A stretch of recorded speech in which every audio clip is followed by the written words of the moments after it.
అందరికీ నమస్కారం. ఈ 2023వ సంవత్సరంలో నవంబర్ నెల 12వ తేదీన దీపావళి పండుగని జరుపుకోబోతున్నాం. ఈరోజు ఆదివారం, అలాగే అమావాస్య. అమావాస్యలన్నింటిలోకెల్లా దీపావళి అమావాస్యకి ఎంతో విశిష్టత ఉంటుంది. పైగా ఈసారి ఆదివారం కలయికలో వస్తుంది. ఈ ప్రత్యేకమైనటువంటి రోజున రాత్రి 8 గంటల నుంచి 11 గంటలలోపు గుమ్మానికి ఈ వీడియోలో చెప్పిన విధంగా కడితే కేవలం రోజుల్లోనే మీ జీవితం మారిపోయి కుబేరులయ్యేటువంటి అవకాశాలు మీరు సొంతం చేసుకోవచ్చు. అమావాస్య నాడు చేసేటువంటి పరిహారాలు ఎంతో గొప్ప ఫలితాలను అందిస్తాయి. అలాంటిది ఆదివారం, దీపావళి, అమావాస్య ఈ కలయిక అత్యంత విశిష్టమైనదిగా చెప్పడం జరుగుతుంది. అలాగే ఈ రోజున కనుక ఈ వీడియోలో చెప్పినటువంటి పరిహారాన్ని మీరు పాటిస్తే తప్పకుండా మీకున్నటువంటి ఆర్థిక కష్టాలన్నీ తొలగిపోతాయి. దాని గురించిన పూర్తి వివరాలతో పాటు దీపావళి పండుగ యొక్క విశిష్టత ఏంటి, ఈ దీపావళి పండుగ నాడు చేయాల్సిన పనులు, చేయకూడని పనులేంటి, అలాగే ఎలాంటి పరిహారాలు మీ జీవితంలో ఆర్థిక కష్టాలని దూరం చేస్తాయో వివరంగా ఈ వీడియోలో మీతో పంచుకోవడం జరుగుతుంది. ఇప్పటివరకు మీరు మా ఛానల్ని సబ్స్క్రైబ్ చేసుకోకపోతే వెంటనే సబ్స్క్రైబ్ చేసుకోండి. సబ్స్క్రిప్షన్తో పాటు పక్కనే ఉన్న బెల్ ఐకాన్ని క్లిక్ చేయటం వల్ల మనం అప్లోడ్ చేసే ప్రతి వీడియో కూడా మీకు నోటిఫికేషన్ రూపంలో వస్తుంది. ఏమాత్రం ఆలస్యం చేయకుండా వీడియోలోకి వెళ్దాం. చెడుపై మంచి సాధించిన విజయానికి ప్రతీకగా దీపావళి పండుగని మనం జరుపుకుంటాం. మన దేశంలో విభిన్న సంస్కృతులు, వివిధ సంప్రదాయాలు ఉంటాయి. ఎన్ని సంప్రదాయాలున్నా, ఎన్ని ధర్మాలున్నప్పటికీ కూడా అందరం కలిసి కొన్ని పండుగల్లో భాగం పంచుకుంటాం. అలాంటి పండుగలో దీపావళి కూడా ఒకటి.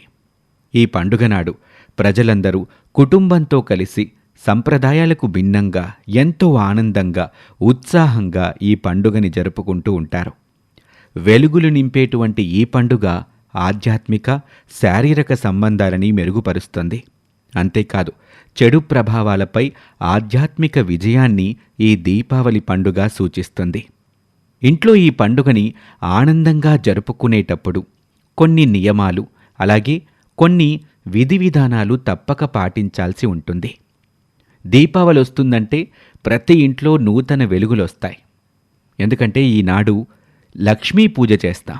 దీపావళి పండుగ నాడు లక్ష్మీ పూజ చేస్తే ఇంట్లో సానుకూల శక్తి పెరుగుతుంది అని విశ్వసిస్తారు. ఆర్థిక కష్టాలు తొలగిపోతాయని భక్తులందరూ ప్రగాఢంగా భావిస్తారు.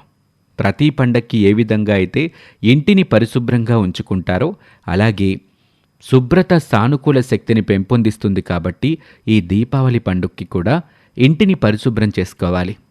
ఇంట్లో చెడు వస్తువులు, ఉపయోగించని వస్తువులు, పాత బట్టలు, విరిగినటువంటి వస్తువులు, దుమ్ము ధూళి వీటన్నింటినీ తొలగించి శుభ్రం చేసుకోవాలి. ఈ పండుగ ముఖ్య ఉద్దేశం ఏంటంటే చెడు విషయాలని వదిలించుకోవటం.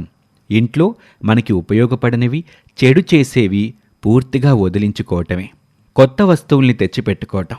ఇక ఇంట్లో ఏమైనా ప్రతికూల శక్తి ఉంటే ఆ ప్రతికూల శక్తి తొలగిపోవటానికి ఇంటి నలుమూలలా దీపాలు వెలిగించటం అందరూ చేసేటువంటి పని. దీనివల్ల మన ఇంట్లో ఉండే ప్రతికూల శక్తి తొలగిపోతుంది. మట్టి ప్రమిదలైనా, ఇత్తడివైనా, వెండి అయినా, మిశ్రమ లోహాలతో చేసేటువంటి దీపాలైనా కూడా దీపాలు వెలిగించటం మాత్రం ప్రాధాన్యం. అది కూడా నువ్వుల నూనెతో చేసినటువంటి దీపాలు వెలిగించాలి. అలాగే ఇంటిని అందంగా అలంకరించుకోవాలి.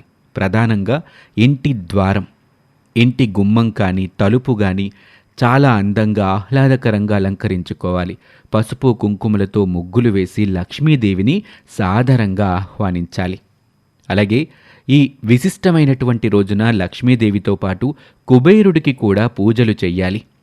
ముఖ్యంగా వ్యాపారంలో లాభాలు కోరుకునేవారు, ఆర్థిక కష్టాల నుంచి బయటపడాలి అని కోరుకునేవారు లక్ష్మీదేవితో పాటు కుబేరునికి కూడా పూజ చేయటం పరిపాటే. ఇంత ఆనందాల్ని పంచేటువంటి ఈ దీపావళి పండుగ విశిష్టతని తెలిపే కథలు మన పురాణాల్లో ఎన్నో ఉన్నాయి. రామాయణం ప్రకారం ఒక కథ ఉంది. 14 ఏళ్ల తర్వాత రాముడు వనవాసాన్ని ముగించుకొని రావణాసురుణ్ణి ఓడించి అయోధ్యకు తిరిగొచ్చినప్పుడు అయోధ్యలోని వాసులందరూ దీపాలు వెలిగించి రామునికి స్వాగతం పలికారు అని చెప్తారు. అయోధ్య అప్పుడు దేదీప్యమానంగా వెలిగిపోయింది అంటారు. శ్రీరామచంద్రుడు అయోధ్యకు తిరిగి రావటం అంటే శ్రేయస్సుని, ఆనందాన్ని సూచిస్తుందని, అందుకే ఈ రోజున దీపావళిగా అయోధ్యవాసులు జరుపుకున్నారని, అప్పట్నుంచి ఈ పండుగని జరుపుకోవటం ఆనవాయితీగా వస్తుందని ఈ పురాణ కథ ప్రాచుర్యంలో ఉంది. అలాగే ఆశ్వయుజ బహుళ చతుర్దశి నాడు సత్యభామ నరకాసురుని సంహరిస్తుంది.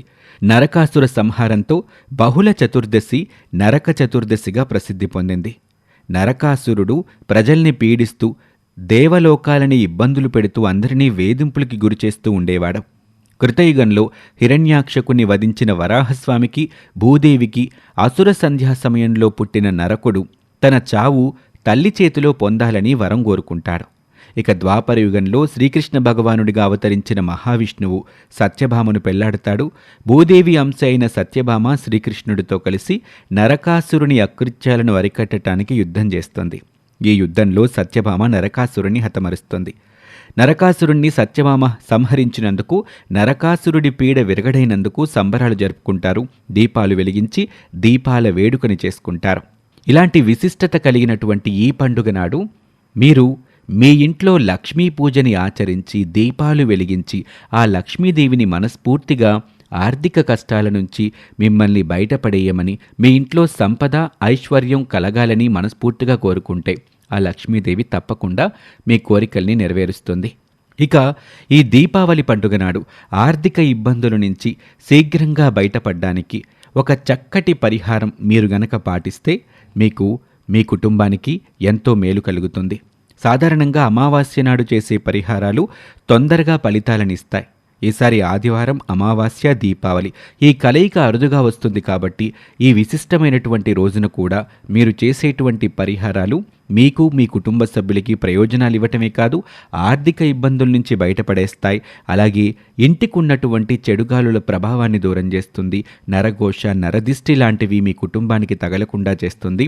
లక్ష్మీదేవిని మీ ఇంట్లోకి ఆహ్వానించేలా చేస్తాయి ఈ పరిహారాలు. ఇప్పుడు మీకు చెప్పబోయే పరిహారం కూడా చాలా చిన్నది, ప్రతి ఒక్కరూ చేయదగ్గ పరిహారం. ఇందుకుగాను మీరు చెయ్యాల్సిన పనేంటంటే, మీ ఇంట్లో దీపావళి నాడు లక్ష్మీ పూజ అయిపోయిన తరువాత ఒక ఎరుపు రంగు వస్త్రం తీసుకొని దాంట్లో ఒక గుప్పెడు ఉప్పు, అలాగే మీ ఇంట్లో ఎంతమంది కుటుంబ సభ్యులు ఉంటే అన్ని లవంగాలు, ₹1 నాణం, పసుపు, కుంకుమ వేసి దీనిని ఒక మూటగా కట్టి లక్ష్మీదేవి సన్నిధిలో ఉంచి ఆ లక్ష్మీమాతని మనస్ఫూర్తిగా కోరుకోండి. ప్రస్తుతం మీరు పడుతున్న ఆర్థిక ఇబ్బందుల నుంచి మిమ్మల్ని బయటపడేయమని ఆ లక్ష్మీమాతని వేడుకోండి.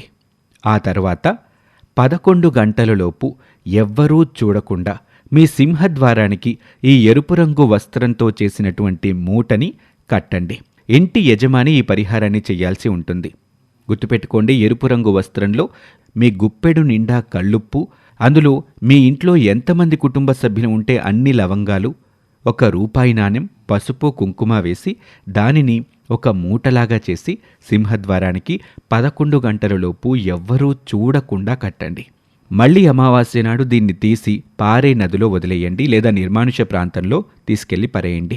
ఇలా చేయటంతో ఈ పరిహారం పూర్తవుతుంది. ఎవరైతే దీపావళి అమావాస్య నాడు ఈ పరిహారాన్ని చేస్తారో మీ జీవితంలో ఉన్నటువంటి కష్టనష్టాలు తొలగిపోయి లక్ష్మీ కుబేరుల ఆశీస్సులు మీకు కలుగుతాయి. మరొక ఆసక్తికర వీడియోలో మళ్ళీ కలుద్దాం. అంతవరకు సెలవు. నమస్తే.